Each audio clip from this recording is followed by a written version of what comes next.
São os irmãos, a paz do Senhor Jesus, amém? Amém. O Senhor colocou no meu coração essa palavra, Lucas, capítulo 24, o verso é o verso 25 até o 32. Quem está alegre com Jesus pode dizer glória a Deus? Glória a Deus! Também estou muito alegre. Louvado seja Deus. Eu estou alegre porque sei que o Senhor está em nosso meio, vai nos ajudar, vai nos abençoar. Lucas 24, capítulo 24, verso 25 ao 32. Todos se encontraram? Amém. Podemos ler? Amém. Diz assim a palavra do Senhor. Então lhes disse Jesus, honestos e tardios em coração, para crer tudo o que os profetas disseram. Porventura não convinha que o Cristo padecesse e entrasse na sua glória? E começando por Moisés, discorrendo por todos os profetas, expunha-lhes o que a seu respeito constava em todas as Escrituras. Quando se aproximavam da aldeia de onde iam, fez ele menção de passar adiante. Mas eles os constrangeram, dizendo: fica conosco, porque é tarde e o dia já declina. E então entrou para ficar com eles. E aconteceu que, quando estavam à mesa, tomando ele o pão, abençoou e, tendo-o partido, lhes deu. Então eles abriram os olhos e o reconheceram, mas ele desapareceu da presença deles. Amém? Amém. Poder sentar, irmão.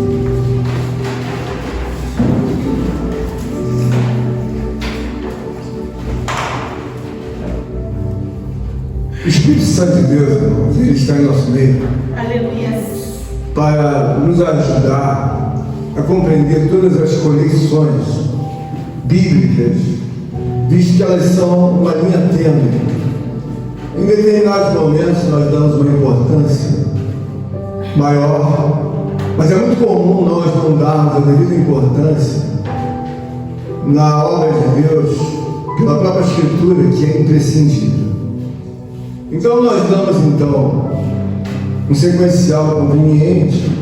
Todavia nós somos acompanhados por Deus para que possamos receber uma recompensa da parte de Deus. Quando falamos de recompensa, nós logo pensamos no aspecto positivo. Bom, eu trabalho e vou receber positivamente.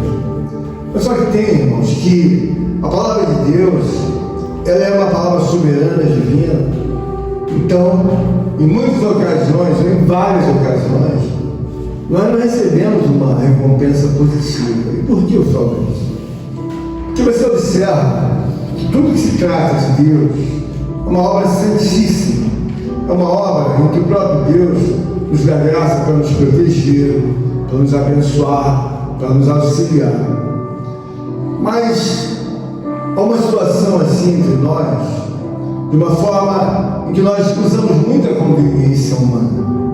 Então a conveniência humana é o retrato da obra em que nós fazemos a nossa própria vontade.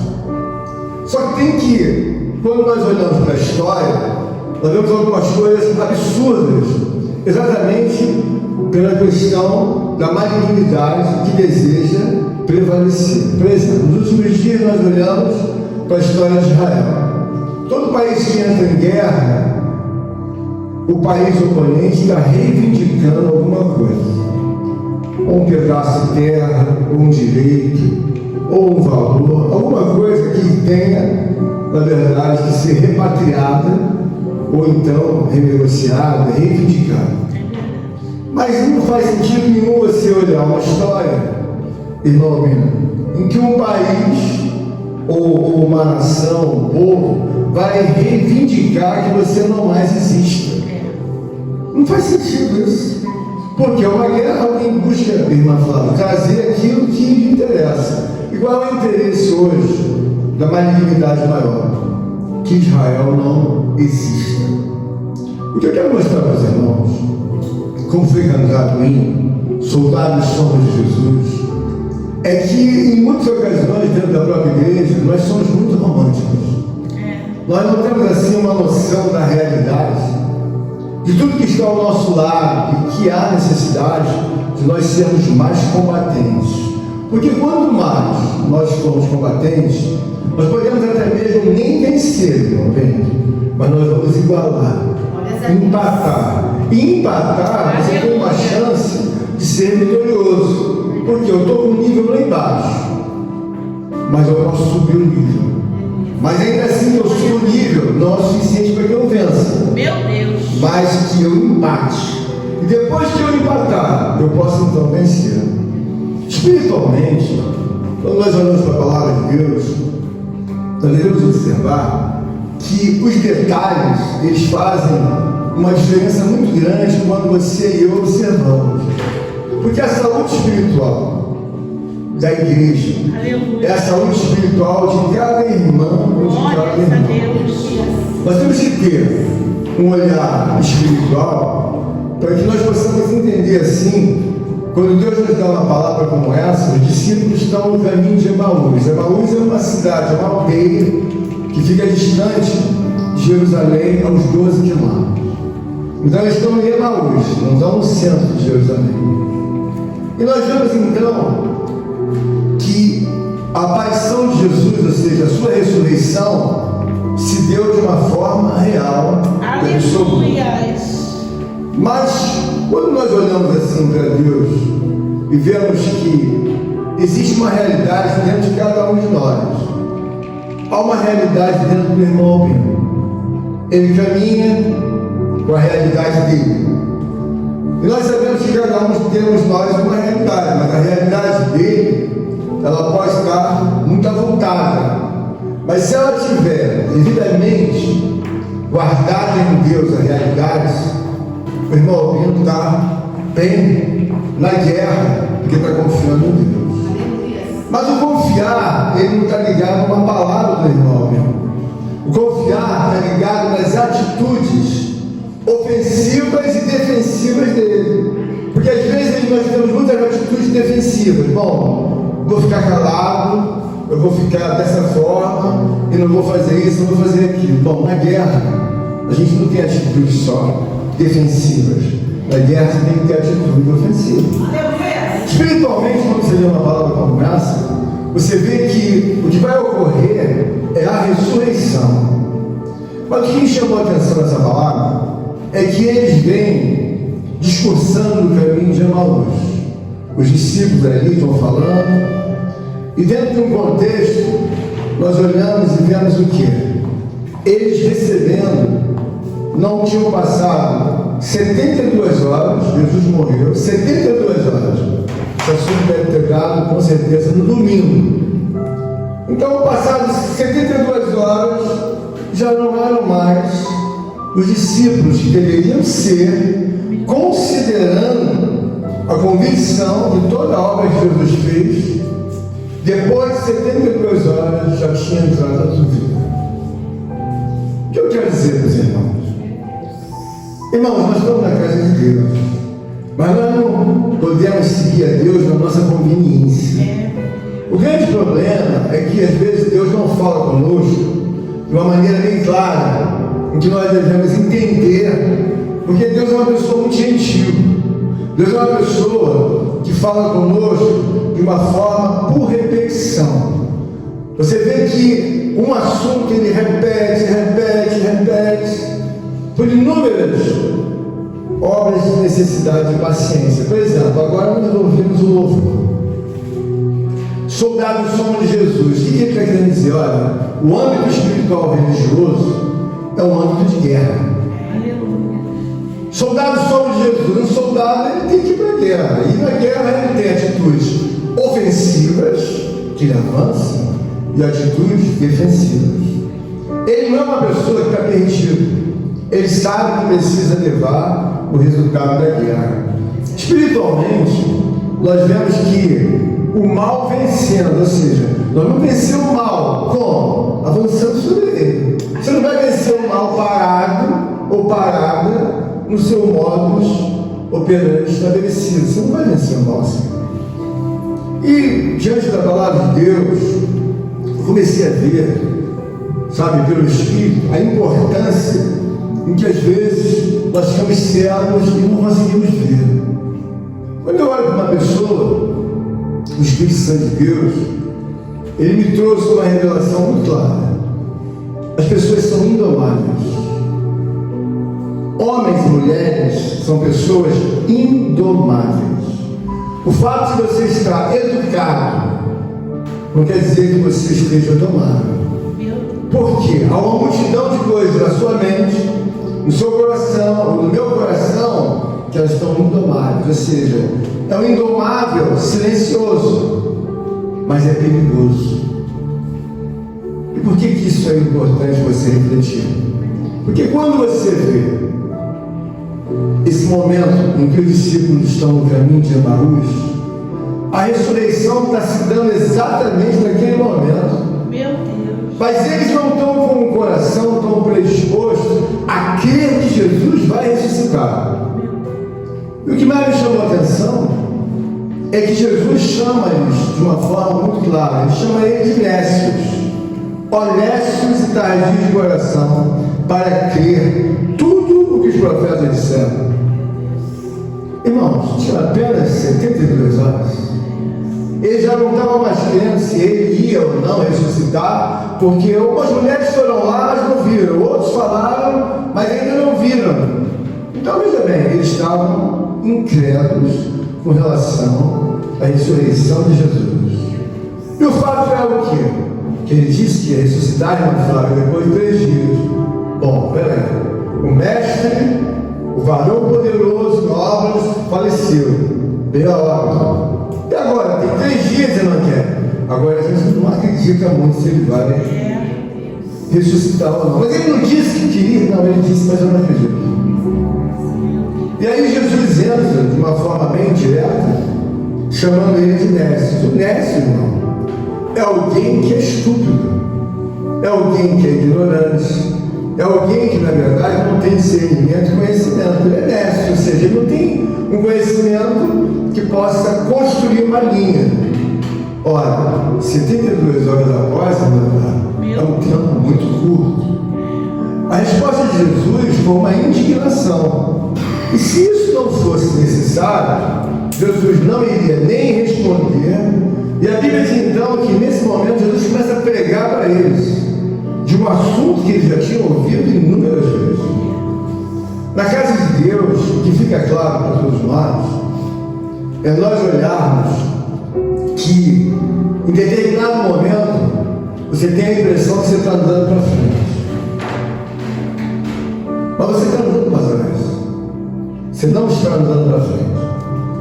Eu observei várias partes da oração do irmão Albino. Eu gosto muito de aprender, mas muito. Porque eu sei que Deus nos dá uma capacidade e a gente vai aprendendo um com os outros. Isso é muito bom. E o irmão Albino fez uma citação de que muitas pessoas enganam a si próprios. Está tudo bem, está tudo ótimo. Mas ele fez menção de que estão sendo enganados. Porque não está nada ótimo e não passa de uma mentira. E nós temos uma realidade de sustentar a mentira. Meu Deus. Porque a palavra de Deus, ela fala muitas coisas que têm muito peso. E a gente precisa entender que essas palavras, Deus não está falando, recriando sobre mim ou sobre você. Isso tem peso. E por que eu digo isso? A mentira é de procedência diabólica. E é por isso que a palavra de Deus diz: o mentiroso é filho do diabo. Ele não é filho de Deus, porque ele está servindo do diabo silenciosamente. Só tem que se entender isso, que dentro do modo operante em que Jesus nos ensina a ser, você não pode carregar nenhum detalhe dessa natureza, porque a própria santidade são os detalhes. Nesse momento aqui, alguém vai dizer assim: mas pastor, foram 72 horas que ocorreu a ressurreição. Aí alguém vai dizer: momento de alegria, de felicidade. Não, Jesus não está satisfeito com o comportamento dos discípulos. Porque, irmãos, tudo começa com os detalhes. Você começa a achar que esse detalhe não faz diferença para você. Só que tem que, quando Deus vai falando para você dos detalhes, você começa a ver que uma coisa entra pequenininha, de forma sutil na sua vida. Aí você tem um detalhe.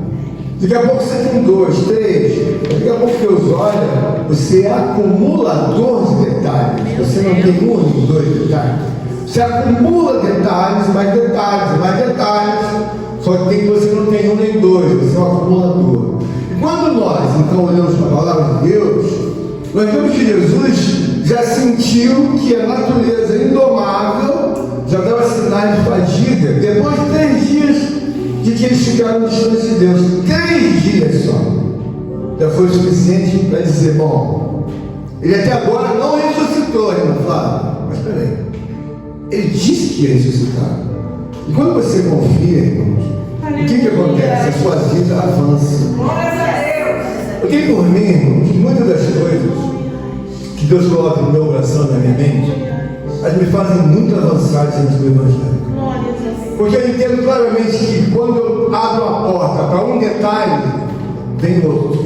E depois vem outro, depois vem outro, depois vem outro.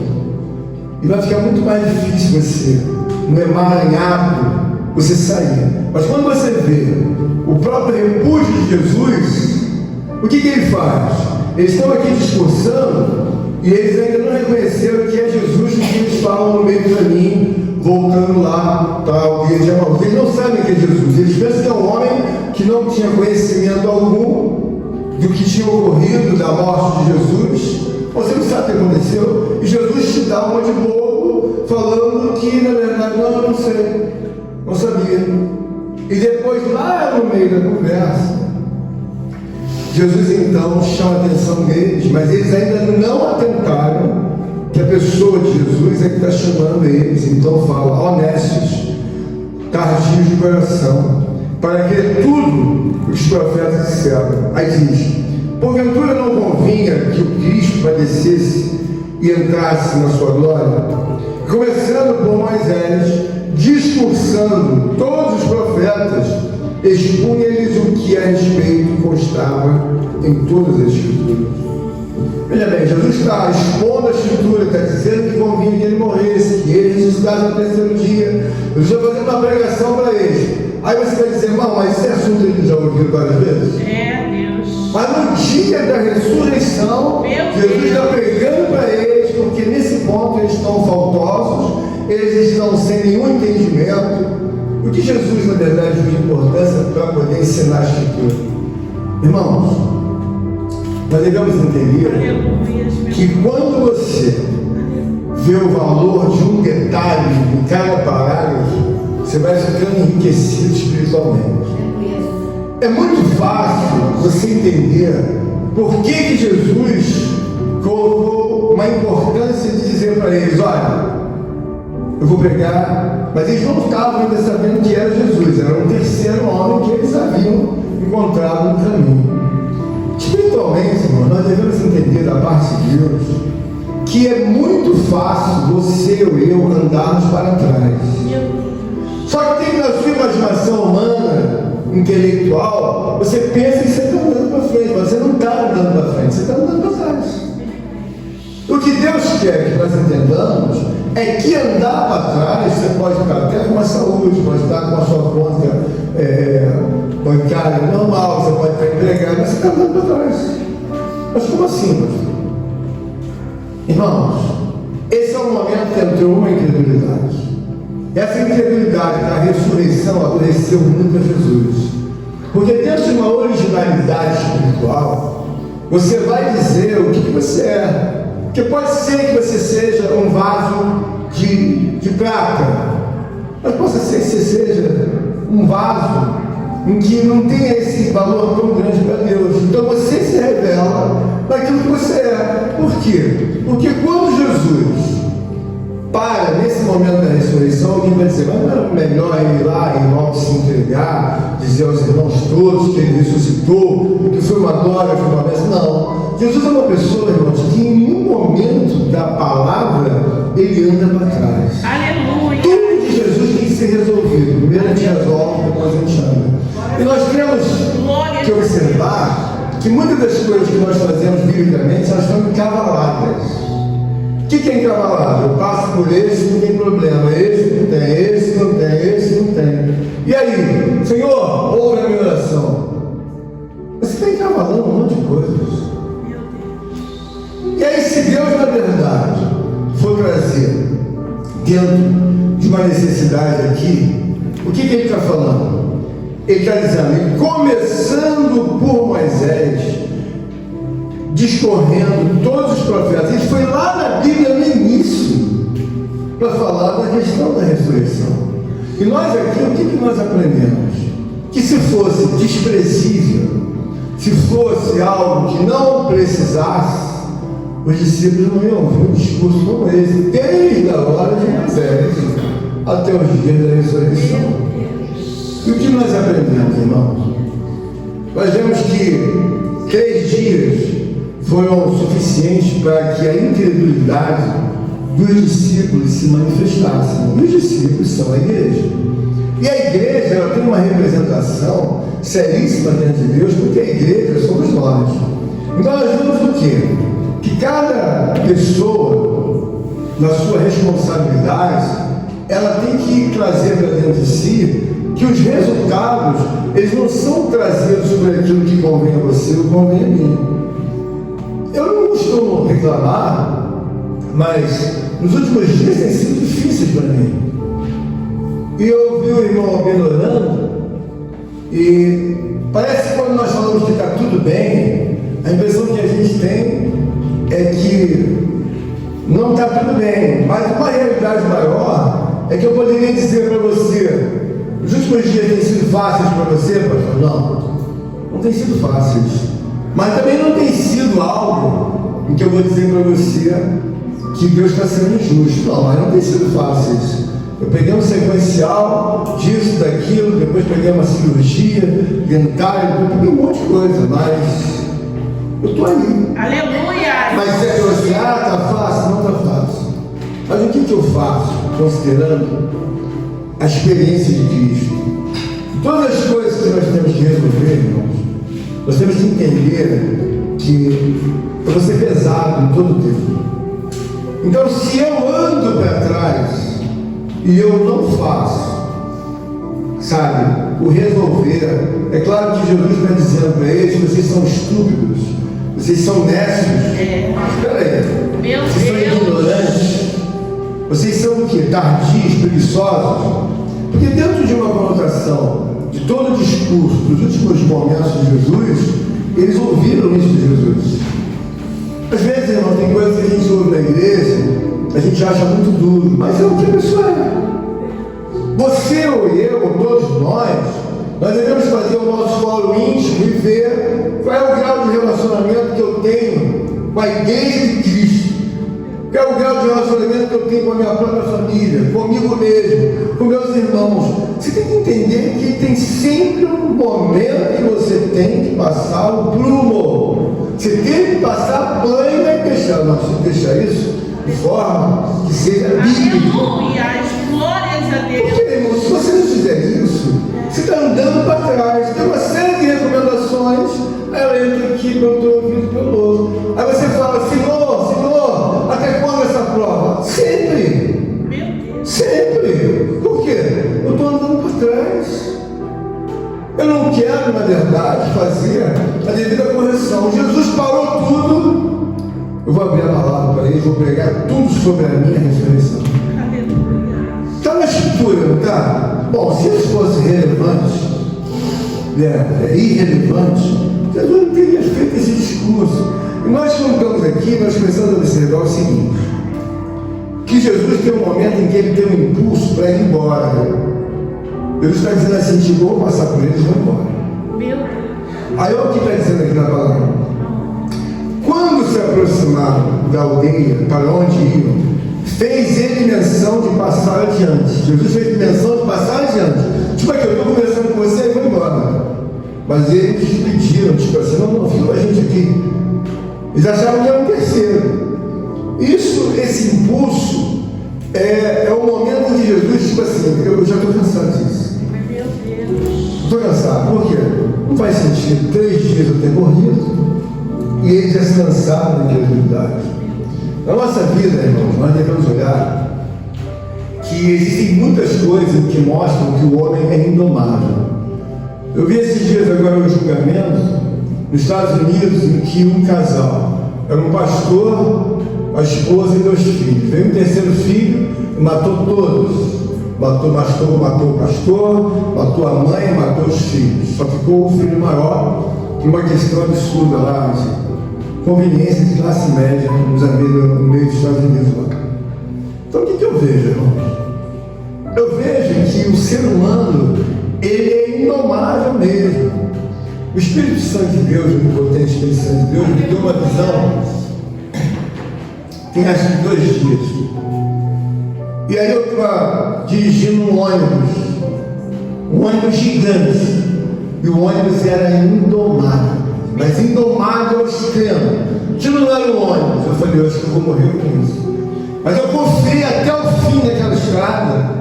Era um ônibus espiritual, grande, de rodas, mas eu estava com uma força, assim, que transmitia, sabe, a força centrífuga do avião, do ônibus, parecia que ele quebrava naquele momento que eu estava dirigindo, mas eu confiei em Deus. Aleluia. E no final, Deus me deu a revelação.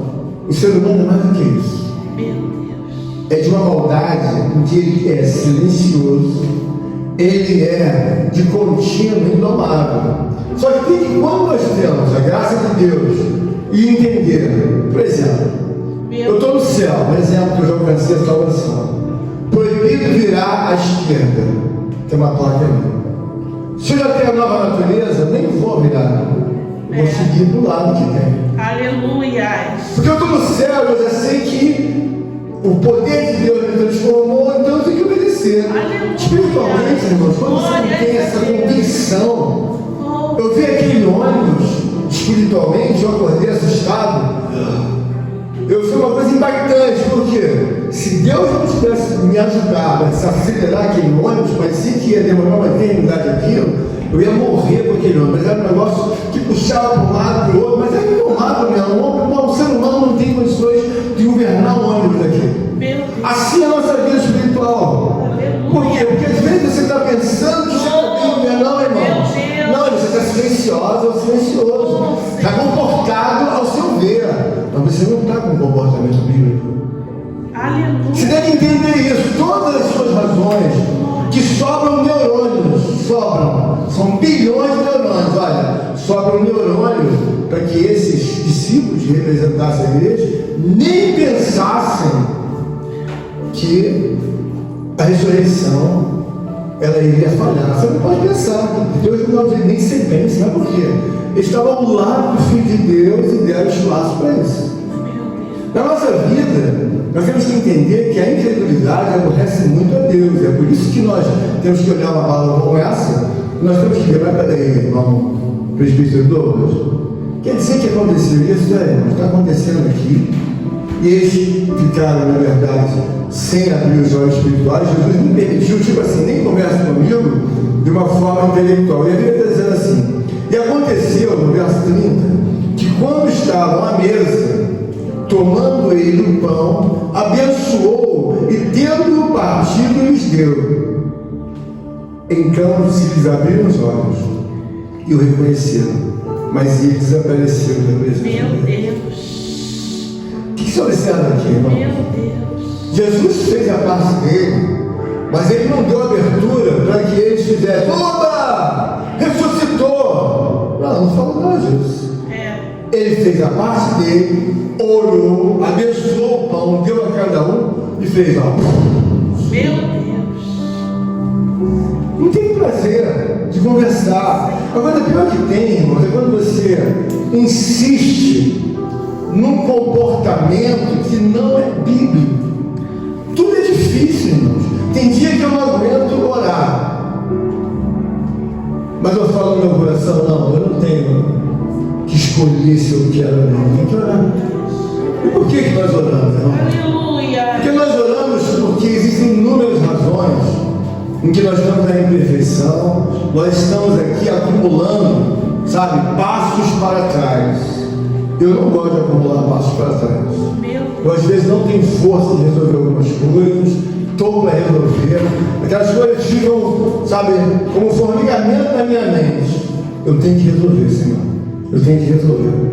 E por que isso é bom? Eu anulo um problema hoje, daqui a pouco tem um outro anulo, daqui a pouco eu tenho outro anulo. Vai chegar um momento que eu já fiquei várias vezes, aparentemente sem nenhum problema, só carregando o domínio dos meus pecados. Então há momentos que eu já anulei tudo, já não falo palavrão, já não faço isso, não faço aquilo. Mas quando eu olho, Senhor, tem esse pecado aqui. Eu me preocupo muito em carregar um pecado sequer. Então por que eu acho que isso é importante? Meu Deus. Porque eu sinto que as flechas de Deus atravessam o meu coração quando eu começo a não olhar o meu pecado. Eu sinto isso. Você não acha que eu estou falando de andar para trás? Por que eu ando para trás? Pastor, isso é um pecado. Eu não espero Deus falar 2 nem 3. Eu falo, vou tirar ele. Vou tirar. Eu fico em cima dele até ele sair. Por que eu fico em cima dele? Porque eu me sinto mal no meio dos outros. Eu sinto que eu estou pesado. Eu sinto que Deus não tira os olhos de mim, mas não é que Ele esteja me admirando. Ele está vendo com a TV até onde isso vai. E qual é a razão de ver isso tudo, irmão, da Bíblia? Esse detalhe é importante para você. Por que uma nação empobrece? Ela empobrece exatamente porque ela faz um acúmulo de pecados, de desobediência, de iniquidade. Vai acumulando, e às vezes a pessoa fala, mas ele está rico. Ele pode estar rico, pode estar milionário, mas ele está andando para trás. Meu Deus. Porque nas placas indicativas espirituais, você está andando para trás, porque mesmo que você esteja até prosperando em alguma coisa. Mas Deus fala, não tem problema, vai morrer rico de qualquer jeito, não vai poder levar o carro, não vai levar casa, não vai levar apartamento, não vai levar fazenda, vai morrer miserável. E aí a gente começa a entender que, da mesma forma que Jesus aqui paralisou no caminho de Emaús e começou a trabalhar na pregação, o que ele estava dizendo? Não, eu tenho que corrigir isso aqui. Preciso corrigir para eles, porque eu tenho que levar a convicção de que ele fez a correção. Então quando você olha para o céu, alguém diz assim, olha irmã Marcela, Deus é perfeito, Jesus é perfeito, nunca pecou? É perfeito sim, por quê? Ele ressuscitou. Ele poderia ter atropelado essa situação em que os discípulos vacilaram na questão da ressurreição, mas ele não deixou passar, irmãos, não. Por que ele não deixou passar? Eles vão seguir ensinando isso aí de uma forma que tem direito quando não tem. Tem muitas coisas que você imagina que você tem algum direito, e Deus fala, você não tem esse direito não. Você está achando que você tem? Não, você não tem. Não, pastor, mas você não tem. Biblicamente você não tem. Você pode falar no teu coração que você tem, mas você não tem. E por que eu digo isso? Porque precisa entender, irmãos, nós fomos colocados em regime de regeneração para obedecer a Deus. Quando eu chegar no céu, eu vou achar a coisa mais linda do mundo e normal uma irmã obedecendo a Deus. Por que ela obedece? Ela foi regenerada, ela não foi educada dentro da igreja, ela foi regenerada. E a regeneração aqui, ela é de um completo momento em que está dizendo assim, então eles abriram os olhos e reconheceram, mas ele desapareceu da presença deles.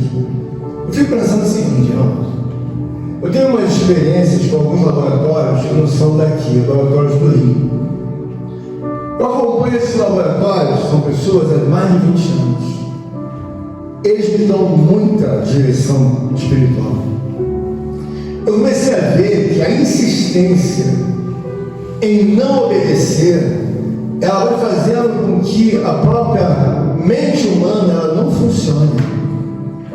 Ela vai entrando num processo de modus operandi que o próprio Deus ele faz com que você não veja a devida importância e você vai para onde você quer. Meu maior temor de Deus é que quando você pede um copo d'água, Ele não vai te dar um copo d'água quando você insiste no erro. Ele vai te dar um rio, irmãos. Ele não vai dizer para você que você, na verdade, olha, eu estou te dando um auxílio, a Escritura. Só que você está insistindo com esse assunto, desobedecer. E o maior erro é a pessoa falar, Deus, não desiste de mim. Irmãos, eu já estou com 60 e poucos anos. Eu vou dizer para Deus não desistir de mim. Eu tenho que obedecer a tua verdade. Aleluia. Glória. Ah, mas eu não consigo. Então você não consegue. Então você está destinado um caminho para você. Então eu estou pregando aqui. Eu não posso negar e dizer, irmã Laura, se ela perguntar no seu lance dela, pastor Júlio do inferno, irmã, eu não só vi, mas eu estive bem dentro do inferno. Meu Deus. Eu posso negar isso, irmão? Não. É ruim? Irmãos, eu não vou nem pensar naquilo que eu vi. A sonoridade, a pressão daquelas grades que eu via, a aflição e a angústia. Eu não quero nem pensar. Uma das coisas que é uma visão do dia, eu não gosto de pensar nela. Porque eu acho que é um lugar de maior sofrimento. As cadeias públicas que você tem aqui, atrás das grades, aqui é o céu perante aquilo que eu vi. Meu Deus. Se você ficar preso numa cadeia, está no céu. Se você for para um lugar daquele que eu vi, é um lugar horrendo. Então eu estou pregando aqui para você e estou lembrando da visão lá. Estou lembrando de outra aqui. Estou lembrando de outra ali. Então eu estou cercado não só por essa Bíblia Sagrada, mas por inúmeras experiências que Deus está me dando. Então eu estou me esforçando para você fazer questão de ser bíblico. Aleluia. Porque você está andando para trás e não está sentindo. Glória. Só que tem que, de repente, se der um burnout espiritual, irmão, você não volta. Você não volta. Porque você vai começar a ser aniquilado pelo lado de Deus. Eu falei para tantas pessoas, olha, vai no caminho de Deus, faça isso, faça aquilo. Você sabe qual é o caminho que eles foram? Eles andaram para trás, irmãos. Morreram andando para trás. Aí alguém vai dizer, mas se salvar, irmão, morreu andando para trás. Até a mente perde. E por que eu fico sempre desejoso que você mantenha uma saúde espiritual, uma convicção, olhar os parágrafos e ver a importância de Jesus poderia ter dado a eles. Irmão, vamos passar por cima e vamos fazer uma festa. Ele falou, não, primeiro eu vou corrigir isso aqui. Espiritualmente aqui mostra o quê? Ele está dizendo aqui, e disseram um ao outro, olha o resultado deles, porventura não nos ardia o coração quando ele pelo caminho nos falava, quando nos expunha a Escritura. Irmão, quando você olha a Escritura, você deve entender o seguinte, quando você não crê, aquilo não é um livro de história, aquilo é um livro de verdade. Então a tua alma arde por quê? Estão falando de Moisés, estão falando de Cristo. Mas Cristo não é uma pessoa que você tenha o direito de achar que ele existe ou não existe. Você não tem esse direito. Uma vez que você está em Cristo, você é uma nova criatura, você tem que se esforçar e ser sincero. Durante muito tempo eu orava e não sabia porque eu orava. Eu falava, Deus, eu estou orando, mas eu não sei porque eu oro. Meu Deus. Não vinha convicção porque eu orava. Então eu falava, Deus, eu estou orando, mas eu não consigo entender porque eu oro. E isso já tinha muito tempo. Eu tinha a Bíblia quando eu era mais novo. Eu tinha vergonha de carregar a Bíblia.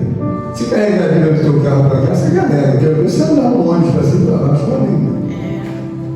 Quero ver você entrar no seu trabalho com a Bíblia. Você anda com uma Bíblia pequenininha, mas pega aquela Bíblia e entra. Tem que estar revestido do Espírito. Aleluia. Você acha que Deus não sabe que você tem vergonha dos teus vizinhos, que você não anda com a Bíblia? Meu Você acha que Deus não sabe que você tem vergonha e anda da Bíblia menorzinha porque Deus não sabe? Sabe que você tem vergonha, irmão. E quando você não tem vergonha, você vai andar naturalmente, irmão. Eu sou cristão mesmo. Aleluia. Feliz eu sou, graças a Deus. Se eu chegar hoje no palácio ou na Casa Branca, eu carrego a Bíblia com satisfação. Bom, eu sou cristão. Glórias a Deus. Eu sou homem de Deus, eu sou usado por Deus, eu sou conhecido por Deus, eu sou empregado de Deus, eu sou funcionário de Deus. Ele me conhece aqui, me conhece lá. Glória. Essa condição, quando tem que ver se você cria uma atmosfera mentirosa, velada. Quer dizer, você tem vergonha, não falo para ninguém, não vai uma Bíblia na frente dos meus vizinhos, não. Eles nem sabem que eu sou Deus. Eu não estou querendo atacar ninguém, eu só estou querendo mostrar para vocês que a realidade que nós construímos, ela não passa de uma mentira. Você tem que estar aberto a todo e a todos e dizer, não, eu sou cristão mesmo, graças a Deus. Glória a Qual é o problema de eu ser cristão? Tem algum problema? Você não tem jeito de ser o que você quer? Eu sou cristão, então Aleluia. só que tem que não basta eu declarar. Aleluia. O que você precisa entender que a veemência de Jesus aqui, ela custa um preço. E ele aqui então está indo embora. ele ficou indignado, porque nos momentos últimos, ele teve que mostrar para eles: olha, vocês estão perturbados, não estão acreditando que sou eu, não estão acreditando que eu ressuscitei, me dá o que vocês têm para comer, porque o espírito não pode comer, vocês estão achando que não sou eu. Aí eles disseram: nós estamos aqui, um peixe e um pão, então me dá aí que eu vou comer o pão e o peixe. Então foram os últimos momentos de Jesus de indignação, porque sabiam que eles não estavam acreditando que ele havia, sabe, trazido a ressurreição. Porque várias vezes ele disse: olha, se desmontares, destruir esse templo, em 3 dias eu construo. Então a convicção que você tem que trazer não é uma convicção daquilo que você quer, ou eu quero. Pastor, o senhor acredita que a ação celestial existe? Não, eu não acredito não. Ela está de pé lá. Aleluia. Você acredita que o inferno existe? Eu acredito, eu estive lá. Aleluia. Eu não estou achando que é uma suposição da minha cabeça que existe um reino, que existe Deus. Irmão, você não está vendo que não precisa de nada da tua mão nem da minha? O sol está aí, eu estou há 60 anos na terra, nunca fiz nada pelo sol, nem pela lua, nem pela noite. Está todo dia aí, noite, dia, noite, dia. Aleluia. O que são você quer? Glória a Deus. Então, quando nós estamos na casa de Deus, nós devemos entender por que Jesus julgou importante os últimos momentos dele em Betsaida. Aqui acontece então, depois disso tudo, segundo Lucas aqui, vai ocorrer o que? A ascensão de Jesus, ele vai ser levado aos céus. Isso fica na nossa mente, no nosso coração, irmãos, como uma história que tem, irmãos, início, ela tem meio e tem fim. Bom, se tem início, meio e fim, as predições de Jesus, elas devem flutuar no meu coração como uma coisa verdadeira. Por quê? Porque se eu sei que o cumprimento das Escrituras, o não cumprimento da Escritura, ela vai gerar desobediência. Mas a questão não é a desobediência. A questão é que eu estou andando para trás. Só que tem que eu oro e estou achando que eu estou andando para frente. Nenhuma oração, nada que eu faça vai anular as questões, sabe, básicas da palavra de Deus. Quando eu vejo Jesus aqui andando de uma forma a cumprir, ele não dá um passo para trás, tipo assim: lá isso aí, depois a gente vê. Não. Vou pegar a Escritura e vou pregar para eles. Aleluia. E aqui o que ele está dizendo? De forma a finalizar, como eu li aqui a palavra, no verso 24, capítulo 24, está dizendo assim, no 50: então os levou para Betânia, e erguendo as mãos, os abençoou. Aleluia. Aconteceu que, enquanto os abençoava, lá se retirando deles, sendo elevado aos céus. Você vê, irmãos? Glória a Deus. Jesus é uma pessoa preocupada em detalhes. A despedida dele foi com bênção, não foi com repúdio. Ele chamou a atenção deles lá, mas ele os abençoou. Ele abençoou a igreja, porque abençoou eles, e se despediu de uma forma como irmãos mesmo. O grande problema é que nós precisamos entender que Deus não vai passar a mão na sua cabeça nem na minha. Se eu sou irmão, eu sou irmão ou irmã. Não queira que é o modus operandi que você nem é irmão nem é irmã. Mas o que eu faço? Eu sou tímido. Não, joga as pedras fora. Aleluia. Porque Jesus mostra claramente que ele despediu-se deles, ainda que tivesse corrigido, chamando eles de ignorantes, por falta de conhecimento, ou até mesmo necios, ele corrigiu. Então, os levou para Betânia e, erguendo as mãos, o abençoou. Ele abençoou a igreja. Bom, eles saímos lá, não saímos brigados, nem saímos, ásperos um com o outro. Isso é importante porque, irmãos, quando você dormir, você tem que entender que você não precisa estar bem só com Deus. Eu preciso estar bem com tudo. Por isso, quando eu fiz um conselho com os irmãos, eu não sei se o irmão tem uma raiva de mim, se não tem, ou se tem qualquer coisa. Bom, Senhor, eu não consegui ver, mas eu fiz um conselho. Você tem que estar preocupado com isso, irmão, porque às vezes você está trabalhando, e você está achando que vai juntar. Aí Deus fala: tira mais um pouco. Por que vai tirando? Meu Deus. O quê? Tira mais um pouco, não deixa eu chorando. Tira mais um pouco. tira do morro. E aí eu vejo, por quê? Mas estamos sempre nesse problema. Claro, irmão. Você não está vendo que você precisa ser irmão? Você precisa ser irmã. Você precisa ser igreja. Você precisa ser um cristão livre para sair do seu carro com a Bíblia na mão e ir em qualquer lugar. Chega na padaria, se você for, não estou dizendo que todo mundo tem que fazer isso, mas tem que tirar isso da tua vida, porque às vezes você está escondendo e a pessoa que ninguém está vendo. Você não está vendo que Deus não vai, na verdade, me prosperar? O pastor me vergonha de andar com a Bíblia. Ele sai do carro, mas ele não carrega a Bíblia. Irmãos, eu não tenho vergonha, Deus sabe, eu carrego a Bíblia em qualquer lugar do mundo. Você vai entrar no universidade, você vai entrar no Senado mesmo, você vai em qualquer lugar. E a Bíblia faz parte da minha vida naturalmente. Alguém vai dizer, mas eu tenho claro que perante Deus, os céus, perante o inferno, perante o diabo, perante qualquer coisa, eu declaro que eu sou o nome de Deus. Aleluia! Tenho problemas que eu não sou perfeito, tenho, mas não tenho vergonha de chegar com um demônio e dizer, você é o que? Eu sou pastor. E você é o diabo, você foi julgado e perdeu lá nas razões que você não tinha. Mas nem por isso eu vou humilhar o diabo, como disse nosso amado irmão. Então, essa pregação aqui, ela mostra bem claro, mas eu vou terminar. Aleluia! Olha como os discípulos se despediram de Jesus.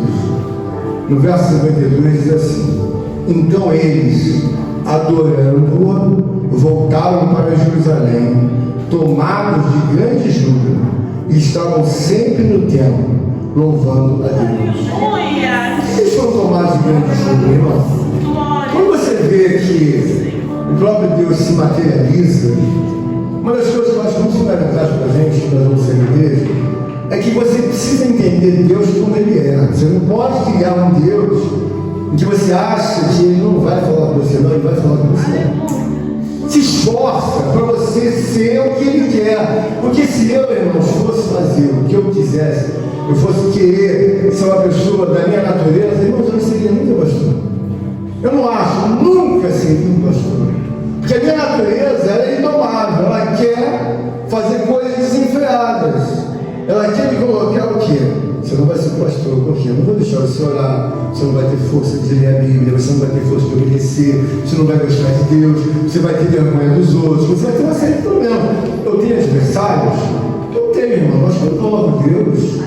Todos os adversários são dominados. Glória a Deus! Por que Cristo é fundamental você olhar para Cristo como exemplo? Todas as vezes eu olho para Cristo e eu vejo que Ele tem um detalhe, Ele não anda para trás. Em nenhum momento Cristo anda para trás. Quando Ele diz, Pai, se possível for, passa de mim esse cálice. E eu não passou. Ele andou para trás? Não. Glória Ele andou para trás. A nossa vida é você sair daqui carregando uma realidade. Bom, o pastor pregou, um grande amor, um grande carinho. É bem verdade que às vezes fala até algumas palavras que vocês podem achar pesadas. Mas veja bem, irmãos, eu tenho muita alegria pela vida de vocês, mas muita mesmo. Porque vocês pertencem a Deus. Vocês são homens e mulheres de Deus, que foram honrados com preço caro, preço da aflição, preço de angústia. Alguém morreu por vocês e por mim, angustiado numa cruz, sabe, repleto de angústias, repleto de situações, sabe, em que ele podia dizer, eu não quero mais isso. Não, vou levar até o fim. Pai, perdoa isso, porque eu não sabe o que faz. Então eu e você temos que levar uma vida que seja uma realidade. Bom, eu quero ter vitória, pastor. Eu quero prosperar, eu quero que Deus me ajude. Seja o que você tem que ser. Se você precisa cair, andar para trás das coisas que você avançou, você tem que entender, irmão, Deus, me bota para trás. Por quê? Deus, eu estou enorme dentro da tua casa. Estou enorme, por quê? Deus, eu penso que eu sou melhor. Eu penso que eu tenho direito de fazer isso. Senhor, me coloca para baixo. Me coloca para trás. Tem um cavalo da raça marchador, que todos os domadores, quando vão domar ele, eles têm que colocar ele para trás. Ele é um cavalo que tudo que você vai fazer com ele, ele vai sempre para frente. Por natureza, é um cavalo avançado. Então, na doma, você tem que colocar o cavalo para frente. O cavalo é mais mansinho, assim, ele tem uma natureza muito mansa. Então, o domador bota ele para frente para ele ficar mais rápido. O único cavalo que bota para trás é o marchador. Porque ele tem uma cabeça de que ele quer fazer o que ele quer. Espiritualmente, nós temos que ter uma cabeça de Deus não bota para trás. Por quê? Eu estou querendo achar que eu sou maior que os irmãos. Eu estou querendo achar que eu sou maior que as minhas irmãs. Eu acho que eu sou maior, melhor que os meus parentes. Porque no silêncio, irmãos, da mente humana indomável, tudo não é velho na tua cabeça. Sabe, você tem que corrigir isso. Eu não posso achar, pelo fato de Deus me dar as visões e as revelações, que eu sou o maior pastor. Claro que eu sou. Eu sou anônimo no meio dos outros. Mas nem por isso estou isento de seguir a própria palavra. Não, mas você é anônimo, você tem visão, tem revelação, Deus me levou ao céu, me levou ao inferno. Mas daí, eu sou anônimo, irmãos. Eu não vou me levar como alguma coisa, não sendo nada. E nós estamos na casa de Deus, nós vamos avançar nos detalhes. Eu sou irmão, eu sou uma fraude. A irmã Kelly falou sobre isso. Quem mais Kelly falou com você? Tem irmãos aqui que estão se sentindo como uma fraude. Não foi isso que a senhora falou? O que é uma fraude? Você está vendo que você não é, mas só que tem dentro de você, você diz que é, não sou, não sou. Aleluia. Então isso é algo que vai impulsionar a nossa vida espiritual, irmão. Você vai voar nessa vida. Aleluia. Você vai voar. Eu tenho muita dificuldade, irmãos. Eu tenho dificuldade em muita coisa. Eu não largo aqui. Mas também não adianta eu largar aqui e estar com ego desse tamanho. Não adianta. Eu tenho que diminuir. Até que eu veja, realmente, bom, eu posso não ter nada aqui na terra. Mas eu tenho tudo no céu. Eu preciso igual de Deus. Eu laço na terra, mas na terra não tenho nada. Eu tenho tudo. E isso ensinou muitos. Eu quero que Deus reconheça. Eu sei que o que eu quero não tem nada, tem visão, tem revelação, arrebatamento. Tem, irmãos. Mas quando eu for embora, não entra nada no caixão. Nada, nem um real, nem 10, nem 20, não vai entrar nada. Vou chegar lá, o que você tem? Estou só com o espírito e com a alma. Não tem corpo? Não tem corpo. Estou esperando na fila. Você tem que pensar nisso. Se você não tiver corpo, você não tem como andar. Você só anda e fala porque você tem corpo. Agora, se eu vou receber um corpo lá no céu, você está na fila, eu estou na fila esperando. Bom, isso é para a gente meditar. Que nós temos tudo com Deus. Deus é uma pessoa muito boa, irmão, muito linda. Aleluia. Então vamos nos esforçar. E nos mínimos detalhes, tem coisas que você está querendo falar na frente. Mas primeiro vamos corrigir as coisas iniciais. Lembra só, Jesus veio pregar a ressurreição no terceiro dia do discípulo. E por que foi pregar? Porque eles não tinham essa convicção. Nós precisamos ter convicção maior em Cristo Jesus. Eu agradeço a oportunidade. Por favor, deixe o seu like e inscreva-se em nosso canal. Muito obrigado.